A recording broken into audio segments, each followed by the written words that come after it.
Hello and welcome to Jan and Jeff number 11 Beef. This is 11 Beef because with the first number 11 we had a problem. So we're Yes, just kind of a slight different one, right, Jan? yes, Jan told me in the one before we're still getting the hang of Hangouts. absolutely. And we might just have to hang a little bit longer to We might really just have to get. hang a little bit longer. Exactly, but that's okay.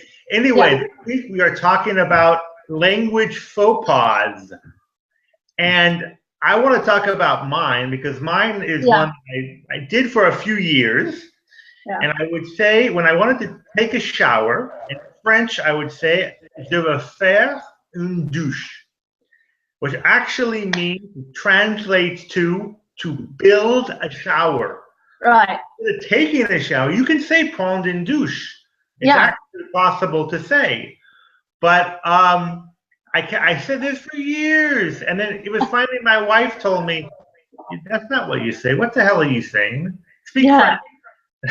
yeah, It was like, oh my God, yeah, years I yeah. did this. But that is funny. Je vais faire un douche. Je me faire une douche. I mean, now speaking French, it sounds really off and funny. But when I was learning, I wouldn't have, I would have understood that you were going to make a shower, and that's what we say. That's what we say, exactly, because the French, for example, they don't say I am 20. They say Right. I have 20. They have 20. So there are different, There are some differences. Now, I like yours. Can you? I like to hear that one again. Well, I'll say it much more briefly. Back in 1980, when President Mitterrand was in power, and he opened up the airwaves, all the little towns, little radios popped up everywhere, and a lot of them were political. Like the whatever was in power at the time in the town, they would have, the mayor would have a radio show. Well, and I was. The radio here in Montélimar was with the Conseil Général, Mr. Pick at the time. Anyway, so it was his radio, and all of the delegates, and we were always doing kind of political announcements. And I to get the job, it was a paid position as a disc jockey. I had to do a trial, and so they asked me to prepare about a 20-minute show, and I'd worked at Warner Brothers, so I had all this music. I had Linda Ronstadt and Neil Young and all this stuff. So anyway, I put together this fun kind of American show, and I was doing my little trial, and they explained to me that once the microphone is open, that you just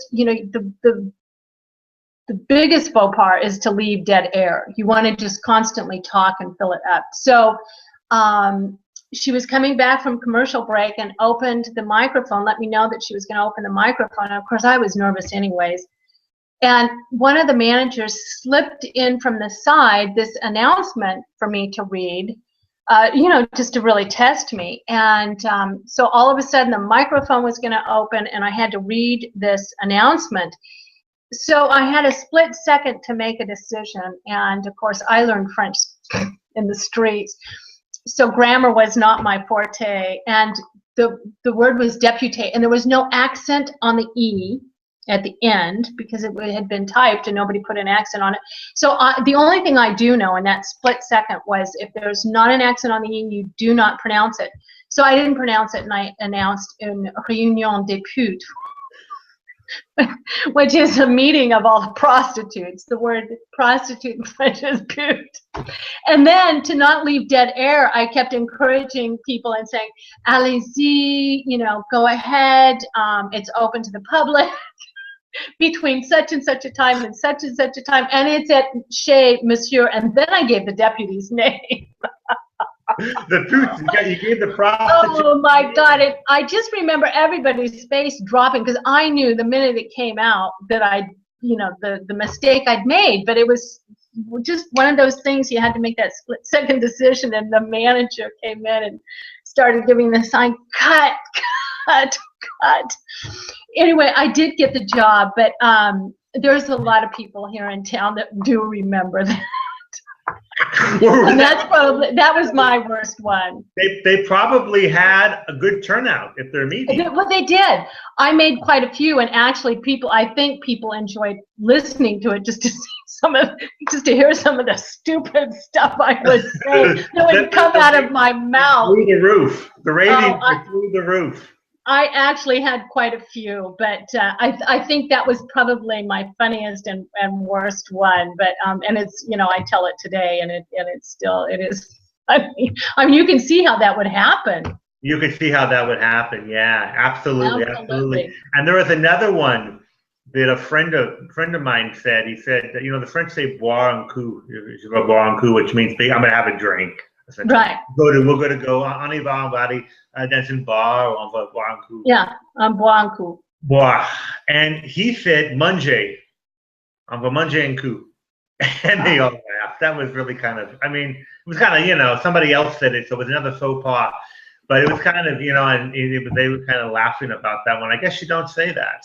Right. No, manger un coup. And, actually, my husband and I looked something up because I can't even remember what it was. The word dalle, D-A-L-L-E, which is a big flat stone. But you can also, we were talking about casser le croûte, to go and have a picnic and have a sandwich, casser le croûte. You can say, je vais rincer le dalle. Ah. And it translated, without translating it word for word, it's basically wet your whistle. Ah. Wet your whistle. But to rincer le dalle is really l'argot slang to boire un coup, to have a drink, because the dalle is it's it's the throat, the gull, right. The gull. It's all really strange. But I've been here for a long time, and I'm not even going to say it anymore. How long? But I just learned that. I'd never heard that before. Yeah, no, I didn't either. I've never heard that before.